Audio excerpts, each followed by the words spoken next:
आज़ाद group द्वारा संचालित आज़ाद RPSC academy के ऑफिशियल यूट्यूब चैनल पर आप सभी का स्वागत है। ये व्यापक बृहद मंच राजस्थान लोक सेवा आयोग द्वारा आयोजित किए जाने वाले आरएएस एग्जाम तथा आयोग द्वारा आयोजित अन्य सभी प्रतियोगी एग्जाम, साथ ही राजस्थान राज्य सरकार द्वारा आयोजित किए जाने वाले सभी प्रतियोगी परीक्षाओं की तैयारी करने वाले सभी छात्रों के लिए समर्पित एक व्यापक बृहद मंच है। इसके माध्यम से आप सभी अपने संपूर्ण पाठ्यक्रम का आसान भाषा में कंप्लीट तैयारी कर सकते हैं। राजस्थान राज्य विशेष का संपूर्ण अध्ययन, समान अध्ययन, विषय वस्तु के सभी विषयों का विषयवार अध्ययन, साथ ही करंट अफेयर्स का संपूर्ण अध्ययन आप सभी को यहाँ पर रेगुलर निरंतर क्लासेस के माध्यम से करवाया जा रहा है। यहाँ पर आप सभी को विषयवार प्लेलिस्ट मिल जाएगी, तो आप सभी प्लेलिस्ट में जाकर के क्लासेस देखें और रेगुलर आप क्लासेस जरूर ज्वाइन करें।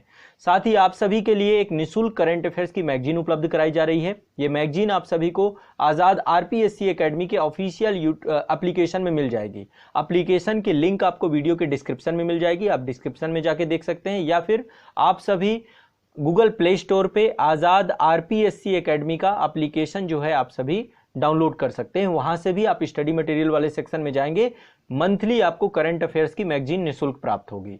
साथ ही आप सभी हमारे साथ जुड़ करके व्यापक और बृहद स्तर की तैयारी एप्लीकेशन के माध्यम से कर सकते हैं। आपको किसी भी प्रकार का डाउट है, किसी भी प्रकार का शंका समाधान आपको है, तो आप सभी चैट सेक्शन में जाकर एप्लीकेशन में आप अपनी प्रॉब्लम्स का सलूशन ले सकते हैं। तो आप सभी हमारे साथ इस मंच के साथ जुड़ करके एक व्यापक तैयारी प्रारंभ करिए। आप सभी यदि पहली बार इस चैनल पे आए हैं तो इसको सब्सक्राइब जरूर करिए, नोटिफिकेशन बेल जरूर इसको करिए ताकि सभी क्लासेस आपके तक पहुंच जाएं। साथ ही राजस्थान के सभी छात्रों तक पहुंचाने का कार्य आप सभी का है, तो आप सभी इसको जन जन तक पहुंचाएं।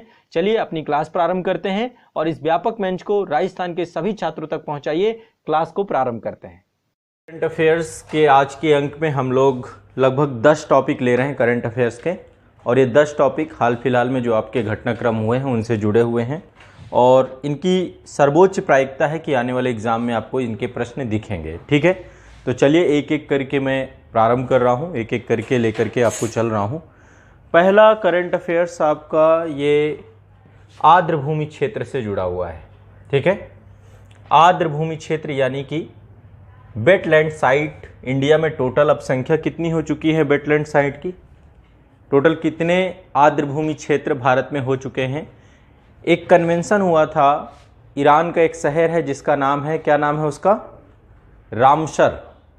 रामसर में एक कन्वेंशन हुआ था और उस कन्वेंशन के तहत जो है आर्द्र भूमियों के संरक्षण को लेकर के विशेष जो है उसमें प्रावधान किए गए थे, और अभी तक भारत के लगभग 49 जो है 49 रामसर वेटलैंड साइट्स जो है बन चुकी हैं। यहाँ पे सभी की लिस्ट दी गई है, आप देख सकते हैं। ये भारतीय वन्यजीव संस्थान से ही मैंने ये डेटा लिया है। तो यहाँ पे देखिए एक आपकी अभी जो लेटेस्ट है, यहाँ पे डेट वाइज आप देख सकते हैं। एक है आपका यहाँ पे 2 साइट ये हैं, इन दोनों साइट को मैं एक एक करके बताऊंगा। उसके पहले हम आर्द्रभूमि क्षेत्र की बात करें। आर्द्रभूमि क्षेत्र होता क्या है? देखिए, आर्द्रभूमि क्षेत्र एक तरीके का पारिस्थितिकी तंत्र में संक्रमणशील भूमि होती है। ठीक है, एक तरीके का दलदली क्षेत्र, यानी भूमि क्षेत्र भी है लेकिन उसमें पानी भी है, तो एक तरीके का ट्रांजिशन क्षेत्र होता है, दलदली क्षेत्र होती है। और इन्वायरमेंट के तौर पे ये सबसे इम्पॉर्टेंट पारिस्थितिकी तंत्र होते हैं क्योंकि बायोडाइवर्सिटी यहाँ पे बहुत ज़्यादा होती है। ठीक है, तो कई प्रकार की आपकी वेटलैंड एरिया हो सकते हैं, जैसे कि तटीय आर्द्रभूमि क्षेत्र होते हैं, जैसे कि बहुत सारे खुले समुद्र होते हैं। खुले समुद्रों के क्षेत्र में, तटीय क्षेत्रों में भी वेटलैंड एरिया पाए जाते हैं। बहुत सारी उथली झीलें होती हैं, बहुत सारे तालाब होते हैं, ये भी आपके जो है वेटलैंड एरिया के अंतर्गत आते हैं। दलदल होते हैं बहुत सारे। दलदल मतलब कि जल से संतृप्त जो है क्षेत्र, जो जल से संतृप्त हो गए हैं तो दलदली क्षेत्र में बदल जाते हैं। गीली मिट्टी वाले क्षेत्र के तौर पे आप उनको देख सकते हैं। तो ये काफ़ी बड़े क्षेत्र में विस्तृत होते हैं। ठीक है, और भी बहुत सारे प्रकार होते हैं, स्वैम्स होते हैं, बाग होते हैं, मुहाने जो होते हैं, नदियां जहां पर जाकर के समुद्र से मिलती हैं वहां पर भी आर्द्रभूमि क्षेत्र डेवलप होते हैं। तो रामसर कन्वेंशन जो है आपका हुआ था 1971 में ईरान में। मैं आपको एक बार मानचित्र में दिखाता हूं साइट को। ये आप देख सकते हैं, ये ईरान शहर है। वेटलैंड एरिया कुछ इस तरीके से आप देख सकते हैं, ये है ना, जल से जो है भूमि जो है जल से जो है ये देखिए, ये ईरान शहर है और ये कैस्पियन सागर है। कैस्पियन सागर के तट पर ही ये जगह है रामसर। ठीक है, बड़ी खूबसूरत जगह है। यहीं पर 1971 में आर्द्र भूमियों को संरक्षण को लेकर के प्रयास किया गया था सबसे पहले। ठीक है, तो भारत के टोटल जो है अभी 49 रामसर साइट हो चुकी हैं। ठीक है, अब आपको इनके नाम लिखने हैं कि कौन कौन सी साइट हैं, एक एक करके साइट में आपको 3 साइटें लेटेस्ट अभी बताऊंगा जो आपको जाननी है। ठीक है, इसके बाद जो है यूपी की टोटल 10 साइटें हो चुकी हैं। तो यहाँ पर देखिए, यहाँ पे लिस्ट है टोटल साइटों की, यहाँ पे देखिए ये लिस्ट है। अभी जो है 2 फरवरी को जो है ये आपका घोषित किया गया था। तो हरियाणा में जो है इस बार सुल्तानपुर राष्ट्रीय उद्यान में विश्व आर्द्र भूमि दिवस जो है यहाँ पे आयोजित किया गया था, और इसी के अंतर्गत एक जगह है खिजाड़िया वन्यजीव अभयारण्य। ठीक है, ये पड़ता है गुजरात में। तो सबसे ये आपका 48 नंबर का है, खिजाड़िया वन्यजीव अभयारण्य आपका गुजरात में पड़ता है। एक तो ये आपको याद कर लेना है, और दूसरा है बखीरा वन्यजीव अभयारण्य, ये आपका जो है पड़ता है उत्तर प्रदेश में। ठीक है, इन दोनों स्थलों को क्या किया गया है, आपका आर्द्र भूमि क्षेत्र के तौर पे, रामसर स्थलों के तौर पे घोषित किया गया है। ठीक है, क्लियर है। इसके पहले अगस्त में 4 साइटों को जोड़ा गया था। अगस्त 2021 में 4 साइटों को जोड़ा गया था। 4 साइटें कौन कौन सी थी? सुल्तानपुर राष्ट्रीय उद्यान, गुरुग्राम हरियाणा में पड़ता है ये। इसके बाद आपका भिंडावास वन्यजीव अभयारण्य, झज्जर हरियाणा में पड़ता है। इसके बाद जो है आपका ये आपकी धौल झील वन्यजीव अभयारण्य अहमदाबाद गुजरात में था। और यहाँ पे देखिए कंप्लीट ये लिस्ट है आप लोगों को, ये आप देख सकते हैं, ये है, ये कंप्लीट लिस्ट है। आप लोग एक बार साइट भी ये देख सकते हैं, रिसोर्स में भारतीय वन्यजीव संस्थान की साइट पे सारा कुछ आपको डेटाबेस मिल जाएगा। ठीक है, तो आप एक बार यहाँ पे भी देख सकते हैं। इसके बाद जो है और भी ये पूरी लिस्ट है। अब लिस्ट आपको सारी याद करने की जरूरत नहीं है, बस एक संख्या याद कर लीजिए। 49 टोटल हो चुके हैं अभी तक रामसर साइट। ठीक है, तो ये आपको याद रखना है। इसके पहले जो है बिजनौर में जो है उत्तर प्रदेश बिजनौर में ही हैदरपुर आर्द्र भूमि क्षेत्र को भी घोषित किया गया था। तो उत्तर प्रदेश में टोटल अभी वर्तमान में 10 साइटें हो चुकी हैं यूपी की। 10 साइटें वन्यजीव, ये आप देख सकते हैं, ये यूपी की टोटल 10 साइट हैं। ये एक तो अभी आपकी वखीरा वन्यजीव अभयारण्य है। ठीक है, इसके पहले जो उत्तर प्रदेश की टोटल हैं ये है आपकी upper Ganga river, Brij Ghat to Narora में, Sur Sarovar, Sarsai Nawar Jheel, Sandi bird sanctuary, Samaspur bird sanctuary, Saman bird sanctuary, Parvati आगरा वर्ल्ड सेंचुरी, नवाबगंज, और ये हैदरपुर वेटलैंड एरिया। यहाँ पे ये देखिए पूरा मानचित्र है यूपी का, इसमें सारे आपको दिखाए गए हैं कहाँ पे कौन सा है। ठीक है, तो ये टोटल जो है आपके आर्द्र भूमि क्षेत्र टोटल 49 हो चुके हैं। और उत्तर प्रदेश का 10वां स्थल था बखीरा, जो 49वें के तौर पे घोषित किया गया है। तो ये आपको ध्यान रखना है। क्लियर है, स्पष्ट है? इतना आपको याद रखना है, बिल्कुल दिमाग में बैठा लीजिए, इसमें कोई दिक्कत नहीं है। ठीक है, हैदरपुर आर्द्र भूमि क्षेत्र, और लेटेस्ट में 2 आपके बनाए गए हैं। एक आपका क्या है, एक आपका क्या है, खिजाड़िया, याद रखना है आपको, खिजड़िया वन्यजीव अभयारण्य कहाँ पे पड़ता है? गुजरात में। इसके बाद दूसरा कौन सा है? बखीरा वन्यजीव अभयारण्य उत्तर प्रदेश में। ये दोनों आपको याद कर लेने हैं। ये 2 रामसर स्थलों के तौर पे इनको किया गया है। क्लियर है, स्पष्ट है? चलिए अब आगे चलते हैं। नेक्स्ट है अगला करंट अफेयर्स हमारा जो है, अगला करंट अफेयर्स है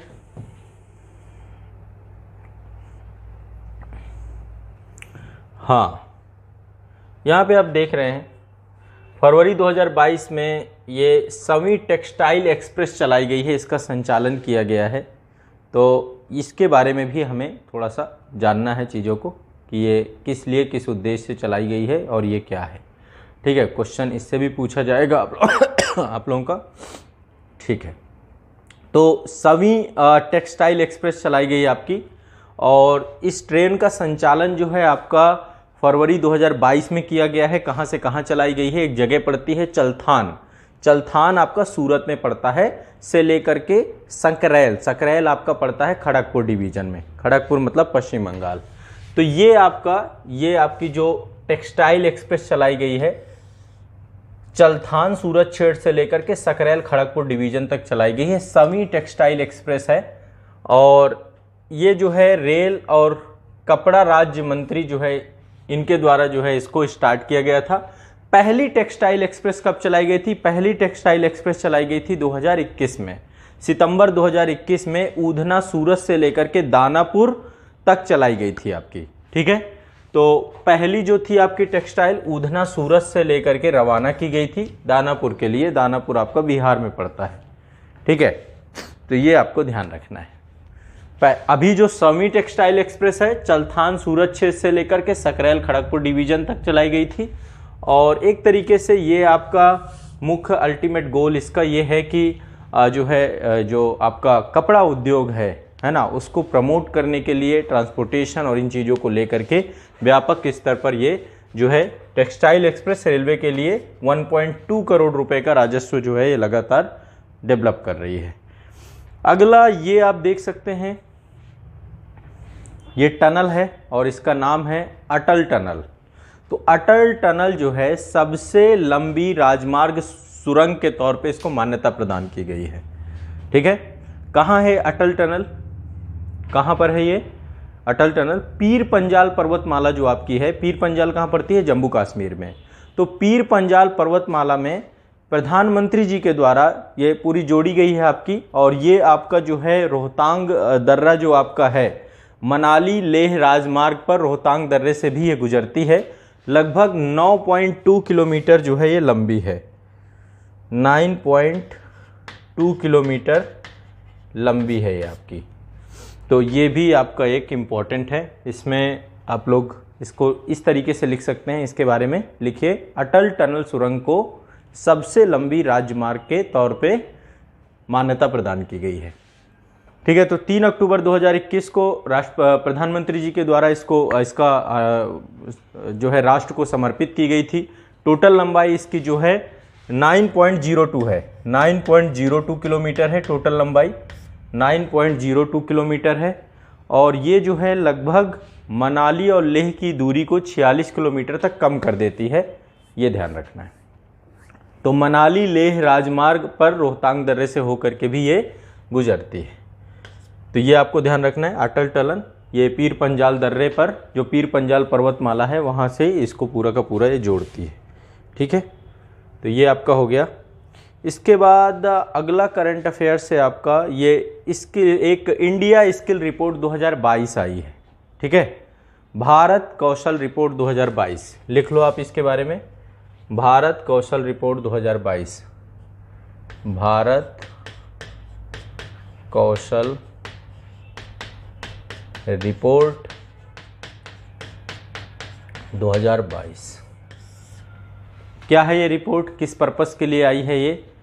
तो इस रिपोर्ट के अंतर्गत जितने भी राज्य हैं, किस राज्य में जो है स्किल डेवलपमेंट को लेकर के रोजगार सबसे ज़्यादा प्रोवाइड किया जा रहा है, उनकी रैंक जारी की गई है। ठीक है, एक संस्था है जिसका नाम है वी-बॉक्स के द्वारा जो है ये आपकी रिपोर्ट जारी की गई है। यहाँ पे देखिए नाम लिखा हुआ है वी-बॉक्स के द्वारा ये रिपोर्ट जो है जारी की गई है। और इसके तहत जो है नंबर 1 स्थान जो मिला है आपका सबसे ज़्यादा रोजगार प्रदान करने में, वो है महाराष्ट्र।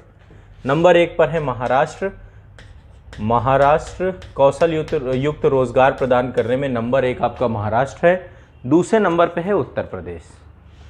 ठीक है, ये बहुत बड़ी बात है, उत्तर प्रदेश। और तीसरे नंबर पे है केरल, चौथे नंबर पे है पश्चिम बंगाल। तो उच्चतम रोजगार प्रदान करने में, ठीक है, ये आपको ध्यान रखना है। क्लियर है, स्पष्ट है? पहला महाराष्ट्र, दूसरे नंबर पे उत्तर प्रदेश, तीसरे नंबर पे आपका है केरल, चौथे नंबर पर है आपका पश्चिम बंगाल। पर्पस क्या है इसका? उच्चतम रोजगार प्रदान करने पे, ये उच्चतम रोजगार। ठीक है, इंडिया स्किल रिपोर्ट 2022 किसके द्वारा ये जो है जारी की जाती है? वी-बॉक्स संस्था के द्वारा जो है इसको जारी किया गया। क्लियर है? चलिए आगे चलते हैं। नेक्स्ट अगला है आपका करंट अफेयर्स।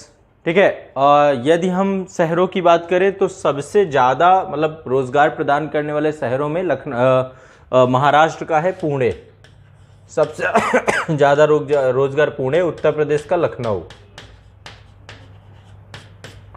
ठीक है, तो पुणे, लखनऊ, और यदि केरल की बात करें तो त्रिवेंद्रम है सबसे ज़्यादा, और पश्चिम बंगाल की बात करें तो कोलकाता। ठीक, चलिए अगला चलते हैं। एक और रिपोर्ट आई हुई है, एक रैंकिंग है आपकी, अटल नवाचार संस्थान उपलब्धि रैंकिंग 2021 जारी हो गई है।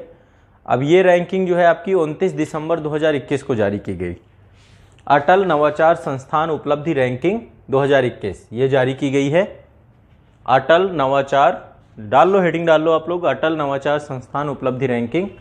तो केंद्रीय शिक्षा राज्य मंत्री डॉक्टर सुभाष कुमार सरकार के द्वारा जो है अटल नवाचार उपलब्धि रैंकिंग को जारी किया गया है, और इसके माध्यम से जो है जो छात्र हैं देश के उच्च शिक्षण संस्थानों में पढ़ रहे हैं, उन सब उच्च शिक्षण संस्थानों में से कौन से संस्थान है, 2019 में सबसे पहले इसका संस्करण आया था। इसके तहत जो है देखिए कई श्रेणियां बनाई गई हैं। वैसे मूल तौर पे 2 श्रेणियां बनाई गई हैं संस्थानों की। जितने भी प्रतिभागी संस्थान हैं उनको 2 कैटेगरी में बांटा गया है। पहला है टेक्निकल यानी तकनीकी, और दूसरा है गैर तकनीकी। गैर तकनीकी 2 प्रकार की कैटेगरी बनाई गई हैं और इनकी रैंकिंग प्रदान की गई है। ठीक है, तो इनको भी सब कैटेगरीज में बांटा गया है। तकनीकी को 5 कैटेगरी में बांट दिया गया है, गैर तकनीकी को इसमें बांट दिया गया है। तो कई सारे जो है श्रेणियां बनाई गई हैं। तकनीकी कैटेगरी को 5 भागों में बांट कर दिया गया है, इसको 5 भागों में इसको डिवाइड कर दिया गया है। गैर तकनीकी को 2 भागों में डिवाइड कर दिया गया है। ठीक है, जैसे कि 5 भाग किस तरीके से डिवाइड किए गए हैं। जैसे जो तकनीकी संस्थान जितने भी हैं, पहले तो केंद्र द्वारा वित्त पोषित हैं बहुत सारे, है ना, सेंट्रल गवर्नमेंट के द्वारा वित्त पोषित हैं जो तकनीकी संस्थान हैं। दूसरे हैं राज्य सरकार के द्वारा वित्त पोषित हैं। कुछ सरकारी कॉलेज हैं, ठीक है, सरकारी कॉलेज हैं, सरकारी सहायता प्राप्त कॉलेज हैं। तीसरी कैटेगरी इनकी बनाई गई है। चौथा है जो विश्वविद्यालय हैं, डीम्ड विश्वविद्यालय जो स्ववित्त पोषित हैं प्राइवेट सेक्टर के द्वारा, चौथी कैटेगरी उनकी। और 5वीं कैटेगरी निजी कॉलेज हैं, है ना, निजी कॉलेज संस्थान, ये भी आपके प्राइवेट सेक्टर के हैं। ये कैटेगरी बनाई गई हैं। और जो आपके गैर तकनीकी संस्थान हैं इनको 2 भागों में बांटा गया है, केंद्र द्वारा संचालित और राज्य द्वारा संचालित, और इनकी रैंकिंग प्रदान की गई है। रैंकिंग क्या प्रदान की गई है इसमें, नंबर 1 पर है IIT मद्रास। ठीक है, नंबर 1 पे जो तकनीकी संस्थान है नंबर 1 पे है IIT मद्रास।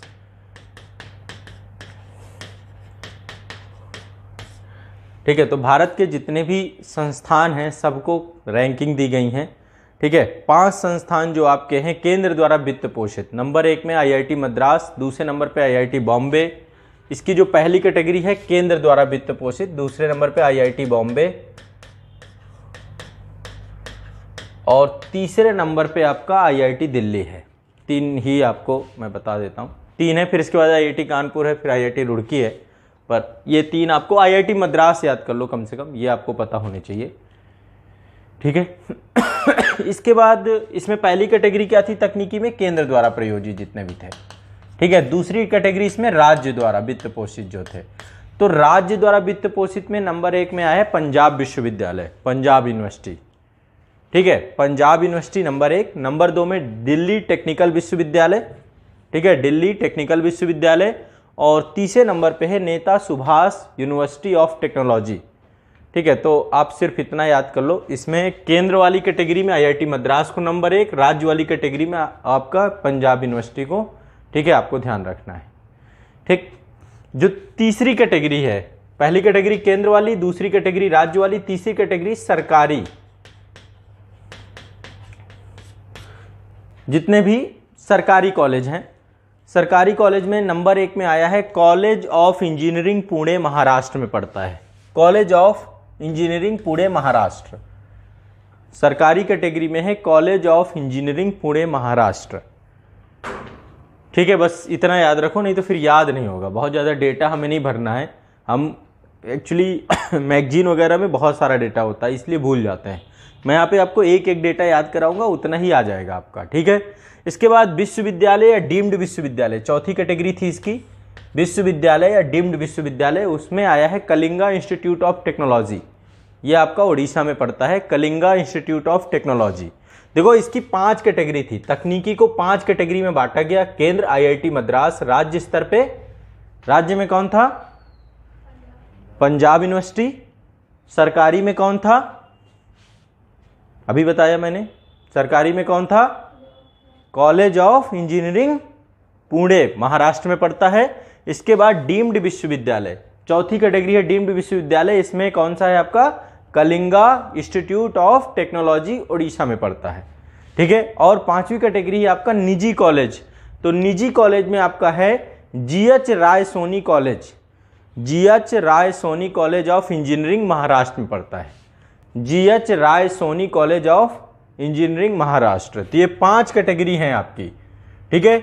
डीम्ड विश्वविद्यालय में या विश्वविद्यालय या डीम्ड विश्वविद्यालय कैटेगरी में कौन था? Kalinga institute of technology, Orissa. ठीक। और निजी के अंतर्गत आपका पड़ता है, जो निजी की कैटेगरी है, निजी की कैटेगरी में आपका GH Raisoni college of engineering, Maharashtra में पड़ता है। GH Raisoni college of engineering, Maharashtra में पड़ता है।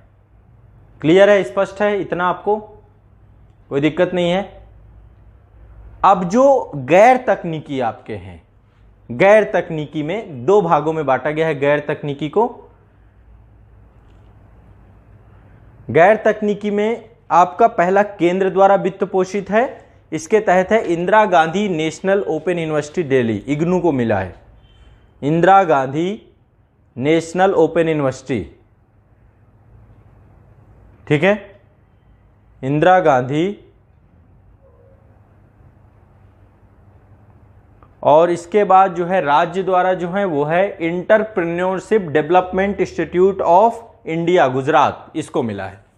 Entrepreneurship development institute of Gujarat, institute of India Gujarat में स्थित है। Entrepreneurship development institute of India, इसको मिला है आपका गैर तकनीकी में। तो ये आपके टोटल जो है अटल नवाचार संस्थान उपलब्धि रैंकिंग थी आपकी। 2 भागों में इस रैंकिंग को हमने बांट दिया, पहला तकनीकी, दूसरा गैर तकनीकी। तकनीकी को हमने क्या किया? 5 भागों में बांट दिया हमने। क्या जो रैंकिंग प्रदान की गई है 5 भागों में बांटा गया इसको, केंद्र द्वारा, राज्य द्वारा, फिर सरकारी, फिर डीम्ड विश्वविद्यालय और इसके बाद निजी। सबके बारे में एक एक करके एक बार थोड़ा सा रिपीट करेंगे। केंद्र में किसको मिला है? आईआईटी मद्रास। इसके बाद राज्य में किसको मिला है? पंजाब यूनिवर्सिटी। इसके बाद सरकारी के अंतर्गत किसको मिला है? हाँ, ठीक है। इसके बाद डीम्ड विश्वविद्यालय में किसे मिला है? कलिंगा विश्व। ठीक है। इसके बाद आपका लास्ट है निजी। ठीक है, जीएच राय सोनी। तो ये आपको मतलब याद 1-2 बार कर लोगे तो याद हो जाएंगी चीज़ें। कहने का मतलब सिर्फ इतना सा है। तो ये आपके जो है, ठीक है, ये आपका, हाँ, उसी के अंतर्गत आते हैं। ये एक तरीके से स्ववित्त पोषित होते हैं जितने भी डीम्ड यूनिवर्सिटीज़ होती हैं। अगला जो है, देश का पहला जिला सुशासन सूचकांक जारी किया गया है। हेडिंग डाल लो, देश का पहला जिला सुशासन सूचकांक। 22 जनवरी 2022 को जो है केंद्रीय गृह और सहकारिता मंत्रालय इनके पास है, अमित शाह जी के द्वारा जो है ये वर्चुअल माध्यम से जम्मू कश्मीर में देश का पहला जिला सुशासन सूचकांक जारी किया गया है। देश का पहला जिला सुशासन सूचकांक जारी किया गया है। ठीक है। और इसके तहत जो है, इसके तहत भारत के सभी राज्यों और केंद्र शासित प्रदेशों के लिए जिला स्तर पर शासन के समान मानदंड और रोड मैप को प्रदान करने के लिए प्रारंभ किया गया है। तो ये आपको ध्यान रखना है। ठीक है, क्लियर है? ये आपको याद रखना है। जम्मू कश्मीर में ये आपका पहला किया गया है। इसके बाद अगला जो आपका है, ये एक सामाजिक आवास इकाई परियोजना प्रारंभ की गई है। सामाजिक आवास इकाई परियोजना ये प्रारंभ की गई है 20 जनवरी 2022 को। तो प्रधानमंत्री नरेंद्र मोदी और मॉरिशस के प्रधानमंत्री हैं प्रविन्न कुमार जगन्नाथ। ठीक है, संयुक्त रूप से ये एक परियोजना चलाई की गई है, सामाजिक आवास परियोजना का उद्घाटन किया गया है। ठीक है, तो ये आप इसमें लिख लीजिए आप सामाजिक आवास इकाई परियोजना। ठीक है, तो इसमें लिखिएगा प्रधानमंत्री नरेंद्र मोदी और मॉरिशस के प्रधानमंत्री प्रविन्न कुमार जगन्नाथ ने संयुक्त रूप से प्रविन्न कुमार जगन्नाथ ने संयुक्त रूप से मॉरिशस में सामाजिक आवास इकाई परियोजना का उद्घाटन किया है। ठीक है, तो ये मतलब दोनों देशों के मध्य जो है विकास साझेदारी के तहत क्रियान्वित की जाएगी और इसके तहत जो है एक तो मॉरिशस में सिविल सर्विसेज कॉलेज और 8 मेगावाट का सौर पीवी फॉर्म का शिलान्यास किया गया है और इसका निर्माण भारत के सहयोग से किया जाएगा। तो ये परियोजना भारत के द्वारा मॉरिशस में प्रारंभ की जा रही है और भारत के सहयोग से ये प्रारंभ होगी। ठीक है, और इसके तहत भारत सरकार के द्वारा मॉरिशस को एक विशेष आर्थिक पैकेज के रूप में लगभग 353 मिलियन अमेरिकी डॉलर का अनुदान राशि के तौर पे दिया जाएगा। ठीक है, तो ये आपको पूछता है, तो इसमें देश आपका मॉरिशस है। ठीक है, अब चलिए 5 राज्यों में निर्वाचन हुए थे। ठीक है, थोड़ा सा हम इनको देख लेते हैं क्योंकि मुझे जहाँ तक उम्मीद है कि अभी हाल फिलहाल में जितने भी आपके एग्ज़ाम होंगे उसमें ये बात तय है कि इन 5 राज्यों से आपका जो है एग्ज़ाम में ज़रूर पूछा जाएगा। ठीक है, तो आपको शायद पता है 5 राज्य आपके कौन कौन से थे। सबसे पहले हम इन 5 राज्यों को लिख लेते हैं, हेडिंग डाल लीजिए 5 राज्यों में विधानसभा चुनाव। ये 5 राज्य आपके यहाँ पे हैं। ये 5 राज्य जो हैं, एक तो आपका उत्तर प्रदेश है, दूसरा उत्तराखंड है, तीसरा आपका पंजाब है, इसके बाद आपका यहाँ पे गोवा है और इधर मणिपुर है। इन 5 राज्यों में 2022 में अभी चुनाव की घोषणा कब हुई थी आपकी? 8 जनवरी 2022 को चुनाव की घोषणा कर दी गई थी। कैसे कैसे चुनाव होंगे पूरे कार्यक्रम बता दिए गए थे और जो रिजल्ट आया था आपका 10 मार्च 2022 को रिजल्ट आया था। ठीक है, राज्यवार जो है 5 राज्यों के चुनाव का जो है तो भारतीय चुनाव आयोग के द्वारा ये पूरा का पूरा चुनाव संपन्न कराया गया था। एक बार ये भी देख लेंगे कि कौन जो है यहाँ पे ये देखिए कार्यक्रम था आपका कि कहाँ पे कब चुनाव होना है। 14 फरवरी को गोवा में चुनाव थे, 14 फरवरी से लेकर 3 मार्च तक जो है मणिपुर में चुनाव थे, 20 फरवरी को पंजाब में चुनाव थे और उत्तर प्रदेश में चुनाव 7 चरणों में थे। 10 फरवरी, 14 फरवरी, 20 फरवरी, 23 फरवरी, 27 फरवरी, 3 मार्च और 7 मार्च। तो उत्तर प्रदेश में 7 चरणीय चुनाव थे, उत्तराखंड में 14 फरवरी को चुनाव थे और इसके बाद ये कुछ उपचुनाव थे इनका कोई। ठीक है, तो ये बात के हैं, ये मुख्य इतने आपके 5 राज्यों को लेकर के ये आपका ठीक है ये आपका कैलेंडर था। अब यहाँ पे देखो जो रिजल्ट आया है, एक एक करके हम रिजल्ट देखते हैं, एक एक स्टेट लिखो। सबसे पहले हम गोवा से चालू करते हैं, सबसे छोटा है। ठीक है, याद भी कर लेना है इन चीज़ों को साथ साथ में आपके। ठीक है, ये है आपका गोवा। क्या रहे रिजल्ट गोवा के? सबसे पहले गोवा की विधानसभा सीटों की संख्या कितनी है? 40। याद रखना है 40 सदस्यीय विधानसभा सीटें हैं। 14 फरवरी 2022 को जो है गोवा में चुनाव हो गए थे। 14 फरवरी को गोवा में चुनाव हुए थे। 10 मार्च को साझा सब जगह रिजल्ट आया है। तो इसमें सबसे ज़्यादा सीटें मिली हैं भारतीय जनता पार्टी को, 20 सीटें प्राप्त हुई हैं। लिख लो सीटवार विवरण, बीजेपी 20 सीट, सबसे बड़ी पार्टी बनकर के यही उभरी है। ठीक है, लगभग 33.33% जो है मत प्रतिशत प्राप्त हुआ है बीजेपी को। इसके बाद दूसरे नंबर पे आपकी कांग्रेस है, इंडियन नेशनल कांग्रेस को 11 सीटें प्राप्त हुई हैं। आम आदमी पार्टी को 2 सीटें प्राप्त हुई हैं। आम आदमी पार्टी जो है धीरे धीरे अब विस्तार कर रही है। और इसके बाद जो है निर्दलीय सीटें भी 3 निर्दलीय सीटें थीं और बाकी गोवा फॉरवर्ड पार्टी को 1 सीट मिली है। ये आपकी बाकी अन्य कुछ छोटी छोटी पार्टी हैं, है ना। महाराष्ट्रवादी गोमा पार्टी है, 2 इसको मिली है। रिवोल्यूशनरी गोवंस पार्टी आपकी, इसको 1 सीट मिली है। तो ये टोटल यहाँ पे ये टोटल पार्टियाँ थी, उनका विवरण था। टोटल 40 सीटें हैं। ठीक है, सरकार निश्चित तौर पे यहाँ पे किसकी बनेगी? बीजेपी की बनेगी। और गोवा के जो चीफ मिनिस्टर हैं उनका नाम लिख लीजिए, प्रमोद सावंत। ठीक है, ये अभी प्रमोद सावंत जी जो है वहाँ के चीफ मिनिस्टर सीएम कैंडिडेट बने। इतना भी आपको ठीक है, ये एक बात हो गई। अगला किस में चला जाए? अगला मणिपुर, दूसरा ये भी छोटा सा ही है। मणिपुर में टोटल 60 सदस्यीय हैं, 60 सदस्यीय विधानसभा थी और यहाँ पे चुनाव 2 चरणों में हुआ था। मणिपुर में 2 चरणों में चुनाव हुआ था। ये इलेक्शन कमीशन से मैंने डेटा लिया है, इलेक्शन कमीशन का ही है। देखिए आप कभी भी, जैसे आपको कभी भी देखना है ना, डेटा वाइज आपको कहीं नहीं जाना, सीधा साइट में जाइए, सब जगह डेटा अपलोड है इन सब चीज़ों का। बस ये है कि थोड़ा थोड़ा तो वहाँ पे 60 सीटों में चुनाव हुआ। 2 डेटें थी, 27 फरवरी और 3 मार्च। 27 फरवरी और 3 मार्च इसमें चुनाव हुआ था। 10 मार्च को इसका भी रिजल्ट आया था। सबसे बड़ी पार्टी बन के कौन निकली इसमें? 32 सीटें प्राप्त हुई बीजेपी को। भारतीय जनता पार्टी सबसे बड़ी पार्टी थी 32 सीटों के साथ। दूसरे नंबर पे आपकी कौन सी थी? दूसरे नंबर पे सब बहुत छोटी छोटी पार्टी हैं, कोई बहुत बड़ी पार्टी के तौर पे यहाँ पे नहीं रही, लेकिन फिर भी नेशनल पीपल्स पार्टी, ये इसको 7 सीटें मिली हैं। ठीक है, नेशनल पीपल्स पार्टी को 7 सीटें मिली हैं। इसके अलावा नागा पीपल फ्रंट को 5 सीटें मिली हैं। नागा पीपल फ्रंट को 5 सीटें मिली हैं। इसके अलावा जनता दल यूनाइटेड को 6 सीटें प्राप्त हुई हैं। यहाँ पे जनता दल यूनाइटेड, इसको 6 सीटें प्राप्त हुई हैं। और इसके बाद भारतीय राष्ट्रीय कांग्रेस, ठीक है, 5 सीटें प्राप्त हुई हैं।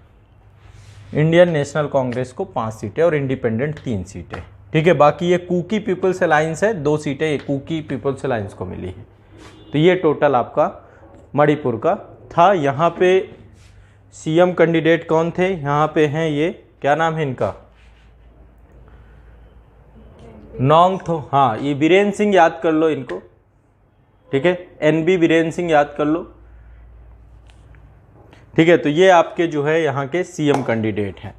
इसके बाद अगला चलते हैं, नेक्स्ट अगले स्टेट में चलते हैं। अगला स्टेट है आपका उत्तराखंड। उत्तराखंड में आपका 70 सदस्यीय विधानसभा थी। यहाँ पे 70 सदस्यीय विधानसभा, 70 सदस्यीय विधानसभा थी। चुनाव इसका 14 फरवरी को हुआ था। 14 फरवरी को चुनाव हुआ। ठीक है, 14 फरवरी को चुनाव होने के बाद जो है 10 मार्च को रिजल्ट आया। सबसे बड़ी पार्टी निकली 47 सीटों के साथ भारतीय जनता पार्टी। ठीक है, इसके बाद दूसरे नंबर पे इंडियन नेशनल कांग्रेस थी, 19 सीटें मिली हैं। इसके बाद बहुजन समाज पार्टी 2 सीटें यहाँ पर निकाल ले गई। इसके बाद इंडिपेंडेंट, उत्तर प्रदेश में 1 सीट, बड़ा बुरा हाल है इस समय। इंडिपेंडेंट आपकी 2 सीटें, टोटल 70 जो है आपकी। इस तरीके से ये उत्तराखंड का हाल था। CM candidate Pushkar Singh Dhami. ठीक है, तो ये आपके जो है यहाँ पे सीएम कैंडिडेट हैं, पुष्कर सिंह धामी। ठीक है, ये अपोजिशन में हरीश रावत थे, लेकिन खुद भी हार गए, अपनी सीट भी नहीं जिता पाए। ठीक है, तो ये पुष्कर सिंह धामी जो है यहाँ के सीएम कैंडिडेट थे। इसके बाद अगला चलते हैं हम, ये है पंजाब इलेक्शन। सबसे सरप्राइजिंग थे ये, पूरी तरीके से एक नई पार्टी जो है भारत में इमर्जिंग तौर रूप में जो है एक इंडिपेंडेंट स्टेट के तौर पे आम आदमी पार्टी ने 92 सीटें यहाँ पे प्राप्त की। तो पहले तो 117 सदस्यीय विधानसभा है यहाँ पे। कितने हैं? 117 सदस्यीय विधानसभा है। ठीक, 117 सदस्यीय विधानसभा है। और चुनाव जो हुए थे 20 फरवरी को हुए थे। 20 फरवरी को चुनाव हुए थे। ठीक है, और इसके बाद जो है यहाँ पे रिजल्ट 10 मार्च को आया। 92 सीटें आम आदमी पार्टी। इसके बाद बाकी अन्य सीटों में आप देखिए, Bahujan Samaj party 1 seat, Bharatiya Janata party को 2 सीटें, इंडिपेंडेंट 1 सीट, भारतीय राष्ट्रीय कांग्रेस को 18 सीटें यहाँ पे, और अकाली दल को 3 सीटें। इस तरीके से ये टोटल 117 सीटें जो है यहाँ पर हो गई। इसके बाद चलते हैं, सबसे बड़ा स्टेट जो था भारत का, उत्तर प्रदेश। 403 सदस्यीय विधानसभा के लिए यहाँ पर चुनाव हुए थे उत्तर प्रदेश में। ठीक है, तो जो मौजूदा पार्टी थी, रूलिंग पार्टी, वही आई, बीजेपी ही यहाँ पर। तो 7 चरणों में चुनाव कराया गया था। 7 चरणों में 10 फरवरी, 14 फरवरी, 20 फरवरी, 23 फरवरी, 27 फरवरी, 3 मार्च और 7 मार्च। इस तरीके से लगातार, क्योंकि इतना बड़ा स्टेट है, इतनी सारी सीटें हैं, तो 7 चरणों में उत्तर प्रदेश का चुनाव हुआ था। इसके बाद जो है इसके जो नतीजे जारी हुए 10 मार्च को जारी हुए। ठीक है, और सबसे बड़ी पार्टी आपकी बनी भारतीय जनता पार्टी, 255 सीटें। तो सबसे बड़ी पार्टी थी भारतीय जनता पार्टी। इसके बाद आपकी अन्य बहुत सारी पार्टियां हैं, सबको जो है समाजवादी पार्टी को 111 111, ठीक है 255, और दूसरी सबसे बड़ी पार्टी समाजवादी पार्टी के तौर पे थी। बाकी ये सारी अन्य पार्टी हैं। अपना दल को 12 सीटें मिली हैं, अपना दल 12 सीटें, बहुजन समाज पार्टी को 1 ही मिली है, भारतीय राष्ट्रीय कांग्रेस को 2 सीटें मिली हैं, जनसत्ता दल लोकतांत्रिक को 2 सीटें, ठीक है।